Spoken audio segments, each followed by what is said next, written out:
Welcome back to Horoscope TV. It is fantastic to have you with us as we continue our exploration of the stars. It's great to be here. Today, we are doing something a little different. We're putting away the wide-angle lens and pulling out the microscope. We're focusing exclusively on one sign for the upcoming week. We are talking about the twins. We are, of course, talking about Gemini. That's right. We are analyzing all the astrological data for the week of February 23rd through to March 1st, 2026. And this is for Gemini. Just for Gemini. And I have to tell you, looking at the planetary geometry for this specific week, the charts are, well, they're screaming. Screaming. I like that word for it. It's not an exaggeration. This is not a week where you are going to be wondering what to do with your spare time. It is packed. I was looking over the transit tables you sent over, and screaming feels pretty accurate. It looks incredibly dense. It is. The density is the main issue. Usually, we see maybe one big planetary shift, or maybe the moon does something interesting. But this week feels like a pileup on the cosmic highway. That's a perfect way to describe it. We have high energy, sudden reversals, and some genuinely volatile aspects in here. It's all about that density. You have 3 major astrological events packed into a span of about, 96 hours? That's insane. What are they? Well, first, you have a first quarter moon happening directly in Gemini. That's a huge energy boost. Okay. Then we have the stationing of Mercury retrograde. Which is Gemini's ruling planet. Precisely. So that hits you harder. And on top of that, we have a Mars-Uranus square, which is, it's one of the most explosive and unpredictable aspects in the book. So it's a week that really demands high-level navigation skills. Absolutely. You can't just coast through this one. It really feels like a week of whiplash. Just looking at the timeline. You start Monday and Tuesday with this massive surge of adrenaline that you've been shot out of cannon. And then by Thursday, you're expected to just slam on the brakes and drive in reverse. That is the perfect headline for this forecast. It's the collision of speed and stasis. Speed and stasis, I like that. The first half of the week is all about acceleration. It is go, go, go. It's pure forward momentum. Right. But if you try to maintain that same velocity past Wednesday, you are going to hit a wall, a hard wall. So the second half of the week is completely different. Complete pivot.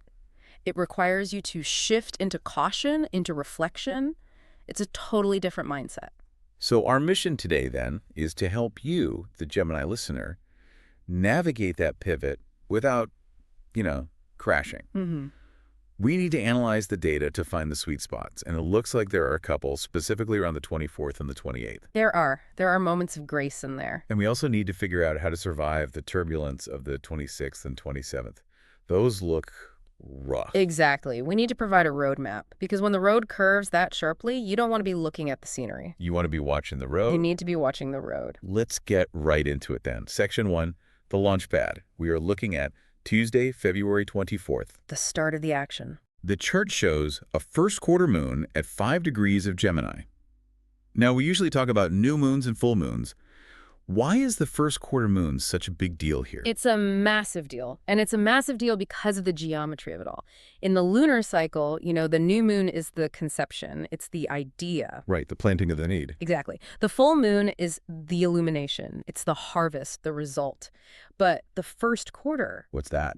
That is the crisis of action. A crisis of action. Okay, break that down. It's a square aspect between the sun and the moon, a 90-degree angle. And squares in astrology always create tension. Friction. So it's not easy energy. It's not easy, but it is dynamic. Think about it. The seed that was planted at the new moon now has to break through the soil. It requires force. It requires a push. Because it's in Gemini. Because it is in Gemini, that push is happening in your first house. The first house, it's the house of identity, your physical body, the I am part of your chart. So this isn't about my career or my relationships. This is about me. This is about you. It is a visceral, almost physical compulsion to assert your existence. It's you wanting to be seen and heard. So if I'm a Gemini, I'm waking up on Tuesday morning, and I'm not just feeling awake, I'm feeling electric. You are feeling like you drank a double espresso before you even got out of bed. It's a high-octane buzz, a real restless urge to get things moving. And that urge is to be seen. To be seen. To be heard. The moon rules our emotional body, our gut feelings. And when it's in your sign during this high tension phase, your emotions become fuel, pure fuel for action. That's interesting you mentioned being seen. Gemini is usually so associated with communication, talking, writing, It texting. is. But having the moon there makes it more personal, doesn't it? It's not just chatting, it's asserting. It is assertive. That's the perfect word. It's the I have something important to say and you are going to listen kind of energy. So it's a fantastic day for initiation. Absolutely. If there is a project you have been sitting on, or a pitch you have been afraid to send, or even a difficult conversation you have been avoiding, Tuesday provides the tailwind. A cosmic tailwind. The cosmos is essentially handing you a microphone and turning up the volume. You have the floor. So the strategic advice here is do not waste Tuesday. Don't spend it binge watching a show or scrolling on your phone. Please don't. That would be such a waste of this powerful energy. Use the day to push your agenda forward. The universe rewards action during a first quarter moon. And if you don't act, what happens to all that energy? If you stay passive, that energy turns inward. It becomes anxiety, restlessness.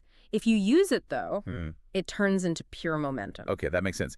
However, looking at the notes here, there is a warning note attached to this launch pad. Of course. There is always a shadow side to this much energy. What is it? The warning is haste, plain and simple. When you have that much adrenaline in your system, and you are a Gemini sign that already thinks faster than anyone else, you run the very real risk of skipping steps. You might be so eager to launch the project that you forget to spell check the title, or you send an email without the attachment. Right.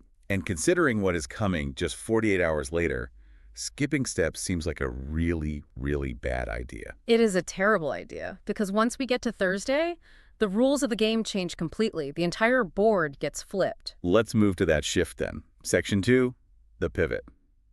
We're at Thursday, February 26th. Mercury turns retrograde. The main event of the week? Really? Now, I know everyone rolls their eyes at Mercury retrograde. It's become a bit of a pop culture meme, hasn't it? It really has. Oh, my flight was delayed. Mercury must be retrograde. But for you as a Gemini, we have to treat this with serious, serious respect. Because Mercury's the boss, right? It's your planetary ruler. Mercury is the planetary ruler of Gemini. In astrology, we call it the chart ruler. It is your landlord. It governs your mental processes, your communication style, your entire nervous system. So when you're ruling planet stations retrograde, it isn't just that the trains run late or the internet goes down. No, you feel off. Your internal processor starts buffering. It's a much more personal experience. So the effect is deeply internal. It's not just external chaos, it's internal fog. Correct. When your ruler goes backward, you as a Gemini might feel like you are walking through mud. That quick-witted, fast-processing brain suddenly encounters static. I can imagine that being really frustrating. It is. You reach for a word and it's just not there. You try to connect two ideas and the bridge between them collapses. The outline here mentions a specific instruction. Be careful with what is said and written.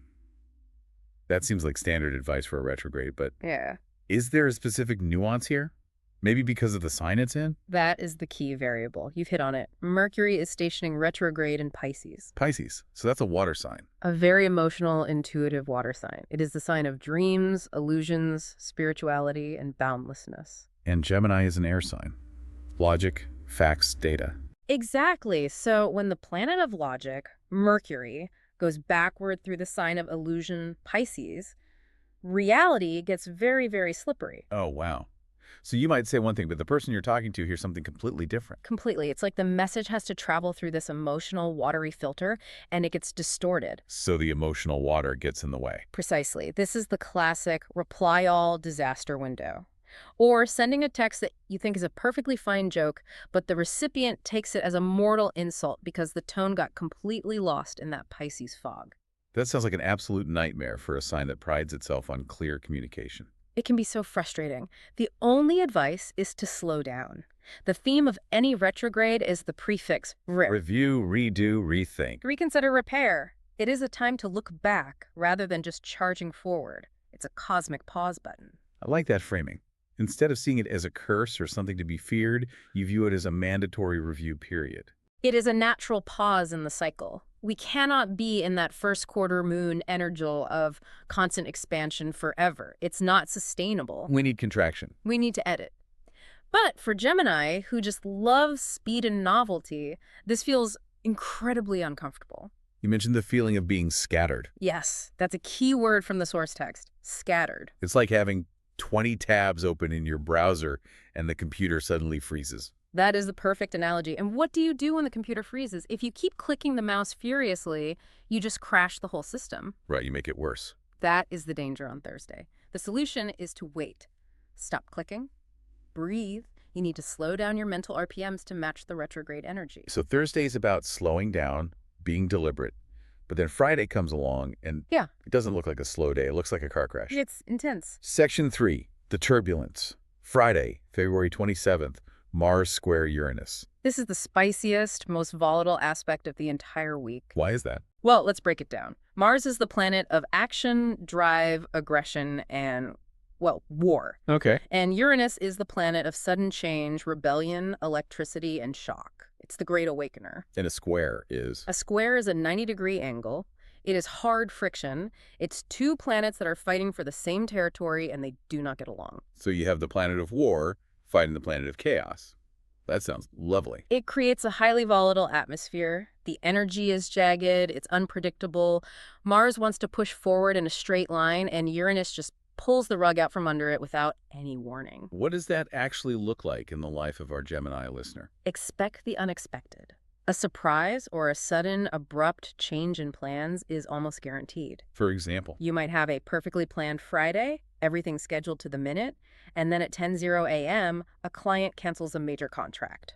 Or your car breaks down on the highway. So external events. It can also be internal. You might suddenly decide you hate your job and you want to quit right there on the spot. It's an impulsive, break-free kind of energy. It sounds incredibly reactive. It is. The temptation for Gemini will be to react impulsively from that place of shock. Mars triggers the fight response. Uranus triggers the flight or break-free response. You might feel a sudden, overwhelming urge to burn bridges. So how do you handle that? The outline suggests a coping strategy here. Adaptability. Yes. And this is where being a Gemini is actually a superpower. Oh, how so? Gemini is a mutable sign. Mutable signs, Gemini, Virgo, Sagittarius, Pisces, they are the shapeshifters of the zodiac. They can pivot, they're flexible. Unlike a fixed sign. Right. If this were a fixed sign like Taurus or Scorpio, they would really struggle with this energy because they hate having their plans changed. But a Gemini, you can roll with the punches. So the strategy is don't get attached to the plan for Friday. Do not get attached to the plan. If the bridge is burned, find a boat. If the boat sinks, learn to swim. Do not let the surprise derail your emotional state for the whole day. Just adapt. The energy is erratic, so you have to be fluid. There was also a specific health connection mentioned for Friday. Something about stress. Yes. That Mars-Uranus energy buzzes in the nervous system. For a sensitive Gemini, it can feel like extreme anxiety or physical restlessness. Like you can't sit still. Exactly. It's like sticking a fork in a toaster. You need to be careful about accidents, too clumsiness caused by rushing or being distracted by that internal buzz. Okay, so we navigate the launch, the fog, and the explosion. Yeah. We somehow make it to Saturday. And looking at section 4, the resolution, it seems like the storm finally breaks. Finally, yes. Saturday, February 28th is identified as a best date, and for good reason. What's happening? We have a beautiful, gentle alignment where Mercury meets Venus. So Mercury is still retrograde, still stumbling backward through Pisces. Yes, but on its backward journey, it bumps right into Venus. And Venus is the planet of love, beauty, social grace, and harmony. That was a good bump. It's the best kind of bump. It acts as a soothing balm after the chaos of the previous days. It is the sweet spot of the week. The text calls it repair and create. That is its primary function. If you said something regrettable on Thursday during the retrograde fog, or if you snapped at someone during the stress of Friday. Which seems likely. Very likely. Saturday is the day to fix it. The presence of Venus softens the hard, logical, and currently confused edges of Mercury. It allows you to find the right words. But isn't Mercury still retrograde? Will the words still be confusing? They might be factually slippery, yes, but they will be emotionally resonant. That's the difference. Okay. This aspect shifts communication from the head to the heart. It's not about winning an argument with facts and figures. It's about connecting through empathy, through shared feeling. So that's the shift. From mental and scattered to emotional and connected. Exactly. And because it's all happening in Pisces, it's incredibly creative. If you are a writer, a musician, a poet, an artist, this is a goldmine of inspiration. How so?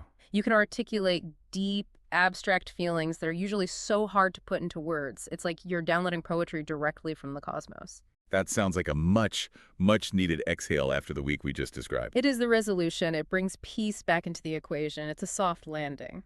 Okay, now that we have the day-by-day timeline down, let's re-examine this week through some more specific lenses. Let's talk about the heart. Section 5, relationships and romance analysis. Right. So the general atmosphere for love this week is described as dreamy, but also confusing. Which makes perfect sense given the heavy Pisces influence we've been talking about. Exactly.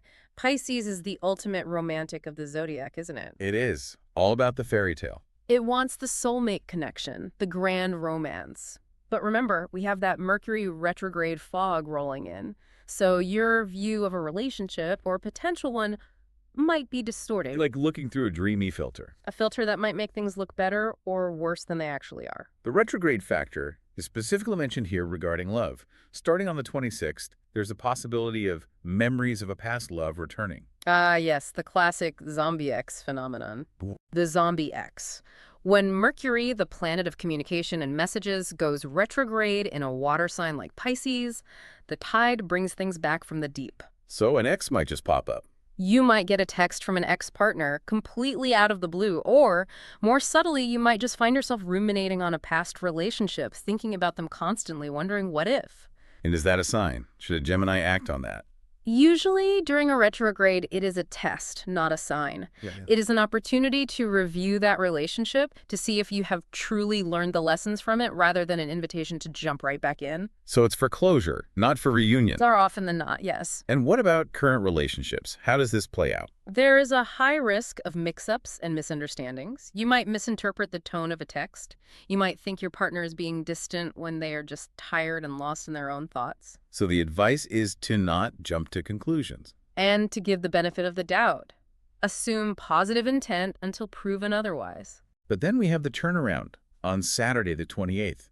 That Mercury-Venus conjunction we talked about. The heart-to-heart opportunity. This is where the dreamy, romantic side of Pisces actually works in your favor. Okay. If you are in a relationship, this is a beautiful night for deep intimacy. Walls can come down. You can express your deepest feelings without the fear of being misunderstood. Because the emotion carries the message? Exactly. Venus ensures the message is received with love. And for singles, the notes mention meeting someone familiar or soul-connected. That sounds pretty heavy. It implies karmic implications, because this is happening in Pisces, which rules the spiritual and unseen realms, and because it involves a retrograde, which is about the past. You might meet someone from a past life. Or just someone who feels like you have known them for 1,000 years. It is that instant magnetic recognition, a feeling of, oh, there you are. That sounds incredibly exciting. Yeah. But you're the expert here, so what's the catch? The catch is the big warning label attached to this whole week. Take things slow. Do not make big, sweeping promises. But why? I mean, if it feels like a soulmate connection, why wait? Because the energy is still shifting. We are under a retrograde. Feelings that emerge now might be temporary, or they might be based on nostalgia or a projection of what you want them to be rather than who they really are. That Pisces illusion again. Pisces is the sign of illusion. You might be falling in love with the idea of the person, not the actual real-life person themselves. So enjoy the magic, but maybe don't book the wedding venue until Mercury goes direct in a few weeks. Keep the receipt. That is the best advice I can give for any retrograde romance. Let's pivot from the heart to the office. Section 6, career and public life. Career is a major focus this week, and that's because all these planets are stacking up in the house of public life and reputation for you. You are very, very visible this week. Right. We talked about Tuesday, the 24th, as the day to be seen, the launch pad. That is the day to stand out. The cosmic lighting is perfect. If you have a presentation, a pitch, a performance review, or an important meeting, try to schedule it for Tuesday. The moon in your sign, Gemini, gives you this incredible charisma and quick wit. You'll be able to impress anyone. The world is watching, and you're at your best. But then we enter the hazard section, Thursday the 26th and the retrograde. The danger zone for details. And in a career setting, details are currency. If you get them wrong, you lose credibility, you lose value. The advice is to double-check all emails and papers. It sounds so basic, I know. But under this transit, mistakes happen so easily. You send the contract with the wrong date, you misspell the client's name, you reply to the wrong email thread. Yeah, that's a classic. These are unforced errors that can really damage your reputation. For these 3 weeks, you have to be the editor, not just the writer. Read everything twice. And then Friday involves the Mars-Uranus square. The notes say sudden changes in projects. This is that volatility we discussed, but in a professional context. A project you've been working on for months might suddenly be canceled by upper management. Wow. Or a coworker might quit unexpectedly, leaving their entire workload on your desk with no warning. That sounds incredibly stressful. So what is the strategy? Stay calm and use your quick thinking. Don't panic. Your Gemini adaptability is your greatest asset here. How so? When everyone else is freaking out because the plan just blew up, you are the one saying, okay, that didn't work. Here is plan B. Let's try this. That is how you win this week at work, by being the calm in the storm. And surprisingly, Saturday the 28th is also mentioned for career. It is. It's the strategic meeting day. If you work weekends or if you have a side hustle or your own business, Saturday is the day to talk about creative vision. Not the nitty-gritty details. No, it's not a day for spreadsheets and budgets. It's a day for the big picture. The where are we going? What is the dream? What's our ultimate mission? Those visionary conversations go very, very well under that Venus-Mercury influence in Pisces. Okay, let's look at the resources needed to fuel those big dreams. Section 7, Financial Forecast. The headline here is simple. Caution. Money matters require extra care this week. I'm guessing this is because of the retrograde. 100%. Mercury rules commerce, contracts, and communication. When it goes retrograde, all of those things get glitchy. Transactions get confused.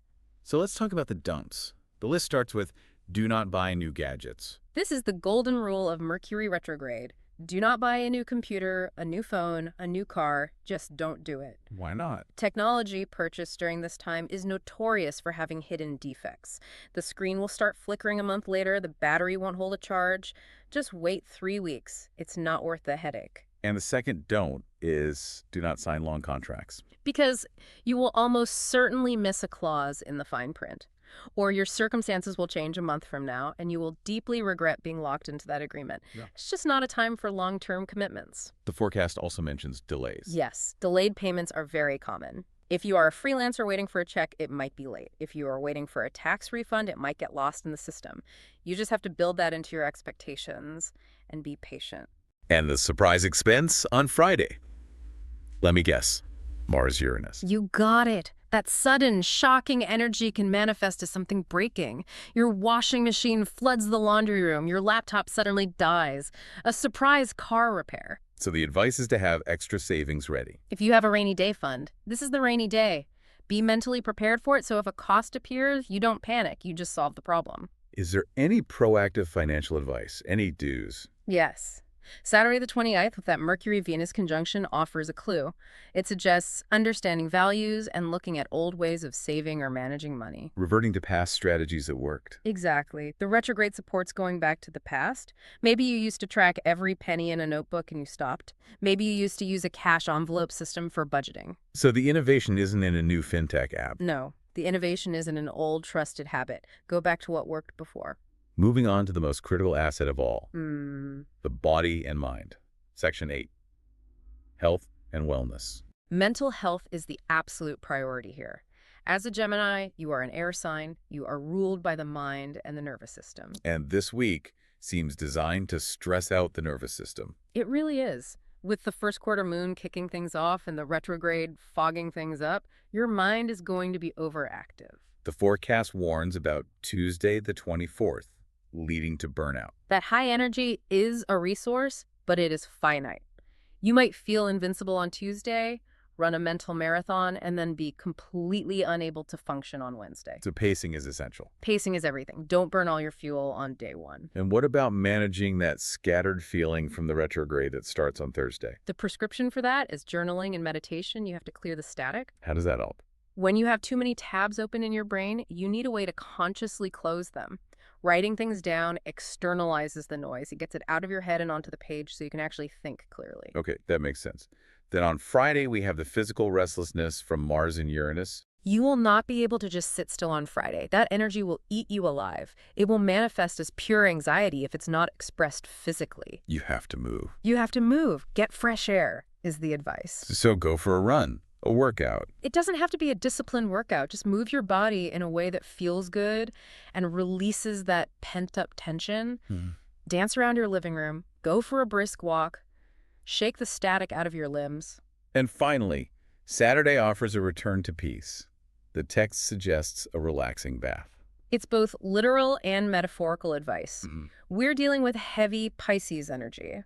Pisces is a water sign. Water heals the nervous system. Exactly. A hot bath, a swim if you can, even just a long, quiet shower, it helps ground that frenetic air energy that defines Gemini. It's about recharging your social and mental battery. Let's wrap up with the toolbox. These are the specific symbols and matches for the week. Section 9. These are great little things to keep in your back pocket to help navigate. The color of the week is yellow. Specifically, hex code #FFFF0.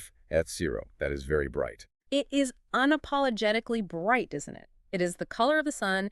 It is the color associated with Gemini and the intellect. And it fits that Tuesday energy. It perfectly fits the attention-grabbing energy of the first quarter moon in your sign. If you want to channel that confidence on Tuesday, wear yellow, make a statement. And the lucky numbers? We have 3, 12, 21, 30, 39, and 50. I'm seeing a pattern of threes in there. 3, 12, 21, 30. Good eye. Gemini is the third sign of the zodiac. It rules the third house of communication. The numerology here just reinforces the themes of connection, communication, and intellect. Now let's talk about people. The best match for a Gemini this week is Libra. Another air sign, a kindred spirit. Why Libra specifically? What do they bring to the table this week? Because Libra brings balance and harmony. That's their whole deal. And you, as a Gemini, are going to feel very off-kilter this week, speeding up, then slowing down, feeling staggered. So they can help stabilize the Gemini. They are the sign of the scales. They naturally seek equilibrium. When you're freaking out about the retrograde, a Libra friend or partner can offer a calm, detached, and balanced perspective. They can help you weigh the options. Plus, they love to talk. They love to talk, and they are fantastic listeners. They won't judge your scattered thoughts. Saturday, in particular, is highlighted for a wonderful time or a creative project with a Libra. Okay, on the flip side, the worst match is Pisces. Which is fascinating because we have been talking about how much planetary activity is happening in Pisces. That is exactly the problem. Because all those planets are in Pisces, the Pisces people in your life are feeling this intensity tenfold. They are swimming in very deep, emotional, and confusing waters right now. And Gemini is trying to skate on the surface with logic. It is a fundamental clash of emotional versus active. To you, a Pisces might seem overly vague or moody this week. And to them, you might seem detached or too fast and insensitive. The text mentions a communication breakdown. With Mercury retrograde in their sign, the signals get crossed so easily. If you try to use pure logic with a Pisces this week, it will fail miserably. They are operating on intuition and feeling. You are speaking two completely different languages. And the Mars-Uranus square adds tension to that. It just shortens everyone's fuse. So the advice is simple. Avoid deep, heavy, emotional talks with Pisces this week. Keep it light. Save the serious processing for when the planets are more supportive of that kind of conversation. So find a Libra to talk to and give the Pisces in your life some space. Just for this week. It's a temporary measure. All right, we've covered a massive amount of ground. Yeah. We really have a clear narrative arc for this week. We do. It is a journey, not just a series of days. Let's just quickly recap it. You launch fast on Tuesday the 24th with the moon in Gemini.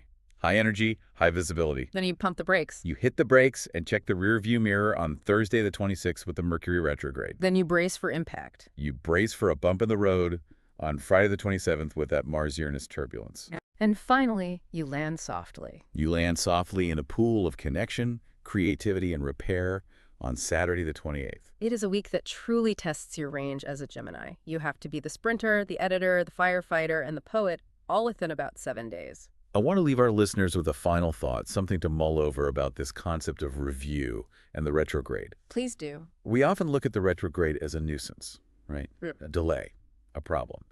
But think about an archer with a bow and arrow. Okay. You cannot launch an arrow forward without first pulling the string back. The further you pull the arrow back, the more tension you create on the bowstring. And that backward motion is what creates the potential energy. Exactly. Yeah. So what if this week of review, this pulling back, isn't a delay at all? How can looking back at the past actually propel you faster and more accurately into the future once the week is over? Maybe the pause isn't a setback. Maybe it's the loading phase. I love that perspective. Don't fight the pullback. Use it to aim the arrow. Something to think about as you navigate the fog. Thank you so much for analyzing the stars with us today on Horoscope TV. It has been an absolute pleasure. If you enjoyed this breakdown of the Gemini forecast, please subscribe so you get notified when the next episode is available. We will see you then. Stay starry-eyed.